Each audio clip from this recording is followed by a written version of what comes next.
একদম গরম গরম ধোয়া ওঠা ভাতের সাথে এটা যদি আপনি একবারের জন্য ট্রাই না করেন জীবনে, তাহলে অনেক কিছুই মিস করে ফেলবেন।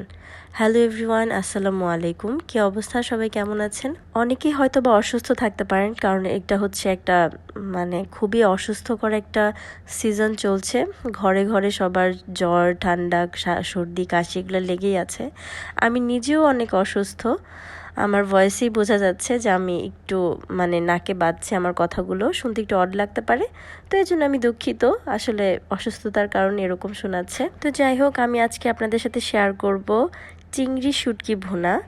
তো চিংড়ি শুটকি ভুনার জন্য আমি এখানে নিয়েছি রসুন কুচি, আর নিয়েছি হচ্ছে পেঁয়াজ কুচি, আর কাঁচামরিচ 2 ফালি করে কেটে নিয়েছি। পেঁয়াজের পরিমাণটা একটু বেশি হবে, পেঁয়াজের থেকে রসুনের পরিমাণটা আর একটু কম নিব। আর মরিচ হচ্ছে যে যার যার মতো একটু পরিমাণ মতো আর কি নিয়ে নেবে। শুটকি ভুনাটা আসলে এমন কোনো আহামরি কোনো রান্না না যেটা আসলে আমার টিউটোরিয়াল দিতে হবে, কিন্তু তারপরও শেয়ার করা আর কি। যারা নতুন রান্না শিখছেন বা নতুন রান্না করছেন তাদের জন্য আর কি এটা খুব হেল্পফুল হবে। আমি নিজেও আগে রান্না করতে পারতাম না, আমি খুব রিসেন্টলি আর কি রান্না শিখেছি। চিংড়ি শুটকি ভুনার জন্য আমি প্রথমে চিংড়ি শুটকিটাকে একদম তেল ছাড়া একটু টেলে নিচ্ছি। এটা অনবরত নাড়তে হবে, যদি এটা অনবরত না নাড়া হয় তাহলে নিচ দিয়ে পুড়ে যাবে। এর জন্য ননস্টপ এটা নেড়ে নেড়ে তারপর টেলে নিতে হবে।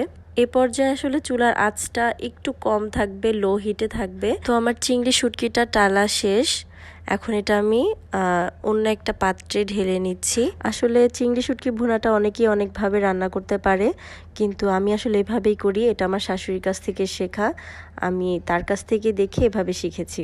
তো এখন হচ্ছে রান্নার নেক্সট স্টেপ।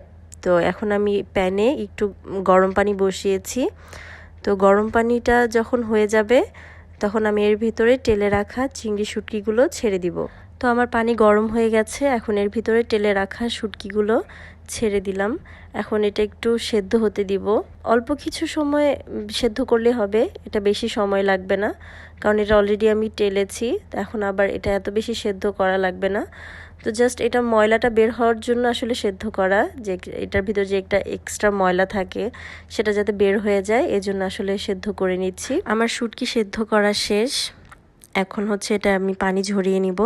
তো আমি এরকম একটা ঝাঁঝরি নিয়েছি, ঝাঁঝরিতে আমি এটা পানিটা ছেঁকে নিচ্ছি। পানিটা ছেঁকে নেওয়ার পরে আমি এরকম ট্যাপের পানি দিয়ে একটু সুন্দর করে ভালো মতো কচলে কচলে ধুয়ে নিব, যাতে এটার ময়লাগুলো বের হয়ে যায় পুরোপুরিভাবে।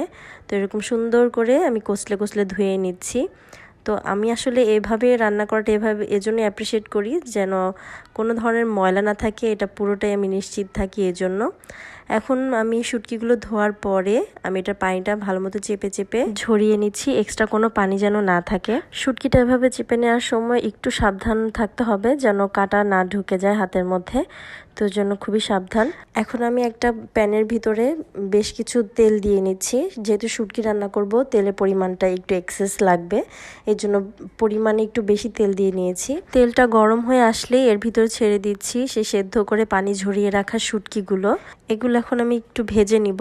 শুটকি রান্না আসলে এই পর্যায়ের আগ পর্যন্ত হচ্ছে একটু ঝামেলা, কিন্তু এই পর্যায়ের পর থেকে আসলে কোনো ঝামেলাই নেই। যেই শুটকিটা টেলে নেওয়া বা শুটকিটা আবার একটু সেদ্ধ করে নেওয়া, পানি ঝরিয়ে নেওয়া, আবার ধুয়ে নেওয়া, এগুলাই একটু বেশি ঝামেলার মনে হয় আমার কাছে।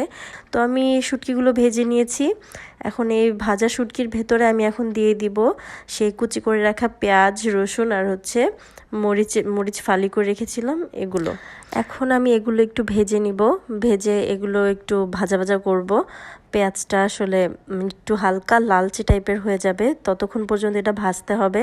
আসলে যারা ভাবছেন যে এত ঝামেলা করে শুটকি খাওয়ার কি দরকার, তাদের উদ্দেশ্যে বলবো ভাই, একবারের জন্য একদিন টেস্ট করে দেখবেন, তারপর এই প্রশ্নটা আপনার মনে থাকবে না। যাই হোক, আপনাদের সাথে গল্প করতে করতে আসলে আমার পেঁয়াজটা ভাজা শেষ, এখন আমি দেখিয়ে দিচ্ছি।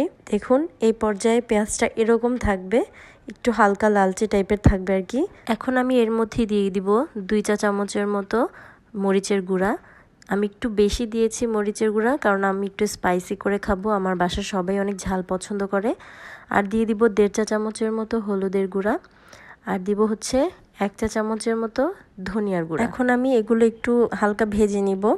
তো ভাজার পরে এর ভিতরে আমি সামান্য পরিমাণ একটুখানি পানি অ্যাড করব, মশলাটা কষানোর জন্য, যাতে ভালো মতো মশলাটা কষে আর মশলাটা যেন পুড়েও না যায়, এজন্য সামান্য পরিমাণ একটু পানি দিব আগে। তো আমার মশলা কষানো শেষ। এখন আমি এর ভিতর আরও কিছু পরিমাণ পানি অ্যাড করব। আমি খুবই অল্প পানি অ্যাড করছি, কারণ আমি এটা কোনো ঝোল রাখবো না, জাস্ট শুধু তেলটা থাকবে, এরকম শুকনা শুকনা করে রান্না করব।